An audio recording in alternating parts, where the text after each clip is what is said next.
Bonjour à tous. De mort hier à Bruxelles, Dominique Bernard, il y a quelques jours, ce professeur français tué dans son lycée, Samuel Paty, il y a 3 ans maintenant, et tant d'autres encore, tous ces morts sont les victimes de la faillite migratoire de nos pays, de la faillite d'une Europe qui ne sait plus, qui ne veut plus protéger ses frontières et garantir la protection des citoyens européens contre l'immigration illégale. Toutes ces personnes ont été tuées par des criminels qui n'auraient jamais dû se trouver sur le sol européen, sur le sol de nos pays. Et derrière chacun de ces attentats, il y a évidemment un appel à un réveil urgent de l'Europe comme de nos États sur le sujet migratoire. De nos États d'abord, parce que la question migratoire n'est pas seulement une question européenne, c'est d'abord la responsabilité de chacun des États membres de garantir la protection de leur territoire contre l'immigration illégale. Et c'est la raison pour laquelle en France, nous aurons le débat majeur qui s'engage sur le projet de loi porté par le ministre de l'Intérieur sur la question de l'immigration et de l'asile. Le fait est que quand le ministre nous dit que la loi qu'il propose garantirait que demain, un terroriste tchétchène comme celui qui a tué Dominique Bernard ne soit pas sur le sol français, ce n'est pas exact. Parce que de fait, aujourd'hui, sa loi ne permet pas d'expulser quelqu'un qui est arrivé en France avant ses 13 ans, même s'il y reste illégalement, sauf s'il a été condamné à une peine de prison de 10 ans. Évidemment, cette condition n'était pas remplie dans le cas de ce criminel. Évidemment, il est absurde d'attendre que quelqu'un ait commis un crime pour pouvoir l'expulser ensuite. Ce qui compte, c'est d'abord de garantir, de protéger. Ce qui compte, c'est d'abord de prévenir au lieu de déplorer. Mais c'est aussi un sujet européen. Et ce sujet européen, nous ne cessons d'appeler à faire en sorte qu'il soit enfin traité par l'Union européenne. Il y a, je le crois, aujourd'hui un scandale révoltant dans le fait que l'illégalité, que malheureusement la délinquance et le crime trouvent aujourd'hui leur protection dans des jurisprudences européennes. La jurisprudence, par exemple, de la Cour européenne des droits de l'homme, qui, sur le principe du droit à la vie familiale, contenu dans la Convention européenne des droits de l'homme, tire, sur la base de ce principe, des conséquences qui sont évidemment très éloignées de cet engagement d'origine. Évidemment, le droit à la vie familiale doit être protégé. Nous sommes tous d'accord là-dessus. Nous défendons et nous croyons à la famille et nous croyons qu'il est nécessaire de protéger le droit des individus à vivre avec leur famille. Mais le droit à la vie familiale ne veut pas nécessairement dire, pour quelqu'un qui est entré clandestinement sur le sol de votre pays, qu'il a le droit ensuite d'y faire venir toute sa famille. Son droit à la vie familiale peut aussi bien être respecté par le fait de retourner vivre avec sa famille, chez lui, dans son pays d'origine. Et c'est par conséquent aujourd'hui un problème majeur que la Convention européenne des droits de l'homme, et qui est contre les droits de l'homme, ait été tirée dans un sens politique qui prive le législateur de sa capacité de refléter la volonté du peuple, la volonté des électeurs qui lui ont fait confiance pour déterminer qui a le droit de rentrer sur le sol de nos pays et qui n'en a pas le droit. C'est de cette capacité de décider que nous nous sommes défaits, que nous nous sommes défaussés.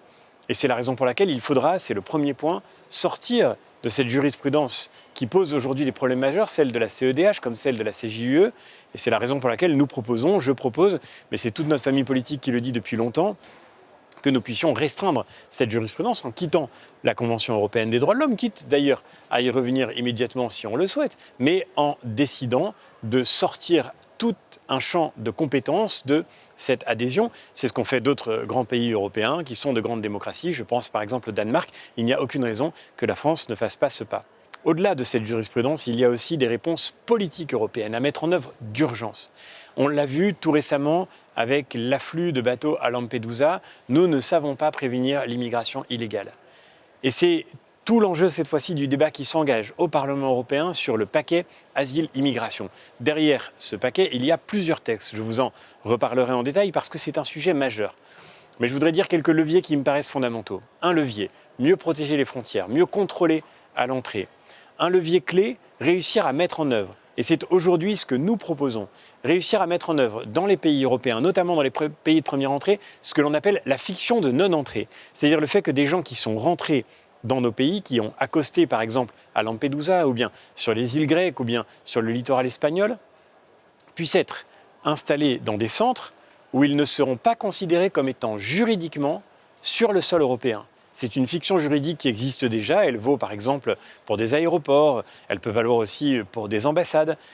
Nous faisons comme si ce n'était pas le territoire de l'Union européenne. Et cela permet de garantir que ces personnes seront évidemment dignement recueillies, mais qu'elles ne pourront pas circuler sur le territoire européen et qu'elles devront rester dans ces centres pour une instruction très rapide de leur demande d'asile, de manière à favoriser évidemment les retours dans leur pays d'origine, puisque ces personnes ne sont techniquement pas arrivées en Europe, elles doivent pouvoir en repartir d'une façon beaucoup plus souple et beaucoup plus simple. C'est un levier fondamental parce que le jour où il sera clair dans tous les pays de départ que si vous arrivez illégalement en Europe, vous resterez dans ces centres, que vous ne pourrez pas circuler en Europe et que vous serez rapidement reconduit, ce jour-là, c'est ce qui se passe déjà en Grèce, ce jour-là, les flux migratoires, évidemment, seront taris à l'origine.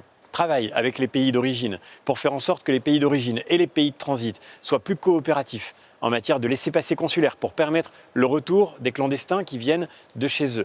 Et cela suppose de conditionner toutes les aides européennes, les aides de développement, les aides qui sont aujourd'hui concédées à des pays qui sont de grands pourvoyeurs de flux migratoires, faire en sorte de conditionner ces aides à la coopération en matière de retour et en matière de prévention des départs. C'est aujourd'hui un scandale que nous continuions de verser des milliards d'euros à des pays au titre de l'aide de développement, alors que ces pays en réalité ne font rien pour prévenir le fait que nos lois, que nos frontières sont violées continuellement et que ces pays ne font rien pour rapatrier, pour accueillir leurs propres ressortissants quand ils doivent être légalement reconduits en dehors de nos frontières. Tous ces sujets sont capitaux. Capitaux pour éviter la crise migratoire qui se dessine si nous ne faisons rien, capitaux pour faire en sorte, évidemment, que la vague d'attentats que nous connaissons aujourd'hui trouve une fin. Parce que si nous ne savons pas protéger nos frontières, nous le voyons très bien, c'est évidemment la violence qui s'imposera à l'intérieur de nos pays. Les frontières ou le chaos, c'est le débat devant lequel nous sommes. Vous le savez, nous avons mené ce débat depuis de longs mois maintenant. Je vous avais raconté cette bataille sur le budget, c'était l'an dernier, cette bataille sur le budget au cours duquel nous avions défendu avec notre groupe PPE la possibilité de faire financer par l'Union européenne des infrastructures physiques pour protéger les frontières extérieures de l'Union. Cette bataille-là, nous l'avons gagnée malgré l'opposition déterminée de la gauche, malgré l'opposition déterminée des Verts, de l'extrême gauche et de nos collègues macronistes qui auront été désavoués par leur propre groupe. Nous avons réussi à construire une majorité contre leurs croisades, contre leurs injonctions. Nous ne faisons pas cela parce que nous aimerions les murs, mais nous faisons cela parce que les murs sont la condition pour la protection de ces frontières qui sont à leur tour la condition pour la paix, la sécurité, la reconstruction de l'unité de nos pays. Et c'est cela le combat essentiel et vital devant lequel nous sommes aujourd'hui. Je reviendrai avec vous en détail sur ce sujet, mais je crois qu'il est central. Enfin, même ceux qui refusaient de le voir ont été obligés d'ouvrir les yeux sur le lien évident qui existe entre une immigration non maîtrisée et la montée de la criminalité dans nos pays.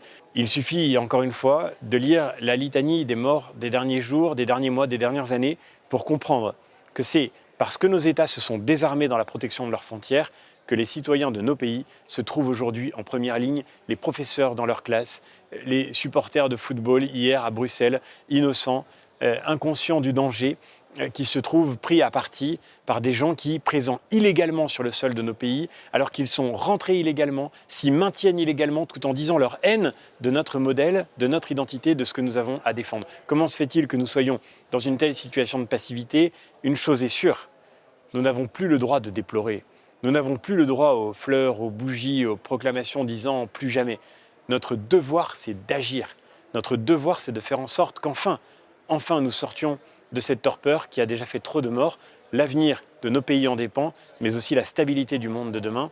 Et c'est la raison pour laquelle il faudra évidemment qu'avec persévérance, nous puissions aboutir sur ce sujet avant la fin de ce mandat. C'est une urgence absolue et pour notre part, nous gardons cet engagement de tout faire pour réussir à obtenir une évolution structurante, matricielle, centrale, comme celle que nous avons proposée au plan national avec une réforme constitutionnelle du droit européen sur ce sujet migratoire avant les élections européennes en juin prochain. Nous n'avons pas le droit de remettre ce sujet à plus tard. Maintenant, c'est un devoir à l'égard de Dominique Bernard, à l'égard de tous ceux qui sont morts. C'est un devoir à l'égard des citoyens de nos pays qui attendent des réponses concrètes sur ce sujet vital. Merci encore et à très bientôt.